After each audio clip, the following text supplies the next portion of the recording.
એવું કહેવાય છે કે પ્રેમ મેળવવા માટે લોકો બધી હદો પાર કરી દે છે, પરંતુ પ્રેમ મેળવવા માટે પોતાના પતિની હત્યા કરવી કેટલી હદ સુધી વ્યાજબી છે?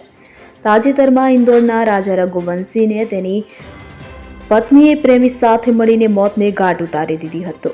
હજુ આ ઘટના તાજી છે તેવામાં યુપીના સિદ્ધાર્થનગર જિલ્લામાંથી ઇન્દોરના રાજા રઘુવંશી હત્યાકાંડ જેવો જ એક કિસ્સો પ્રકાશમાં આવ્યો છે. એક મહિલાએ 18 વર્ષના લગ્ન જીવન પછી તેના પ્રેમીની મદદથી તેના પતિની હત્યા કરી દીધી. એટલું જ નહીં, પોતાનો ગુસ્સો છુપાવવા માટે તેણે તેના પતિનો મૃતદેહ બલરામપુર જિલ્લામાં રાપ્તી નદીમાં ફેંકી દીધો અને પછી તેના પતિના ગુમ થવાની ફરિયાદ નોંધાવી કે જેની તપાસ દરમિયાન જાણવા મળ્યું હતું કે પત્નીને કોઈ સાથે અફેર હતું.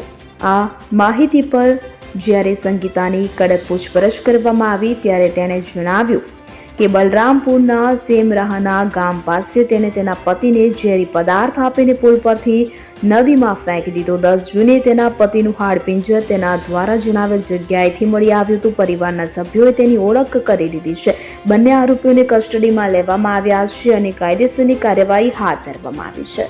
Bureau report CN24 news. હવે જુઓ દેશ દુનિયાની તમામ ખબરો તમારી આંગળીના ટેરવે. ઉઠાવો મોબાઈલ અને Google Play Store પરથી ડાઉનલોડ કરો અમારી CN24 ન્યૂઝ મોબાઈલ એપ.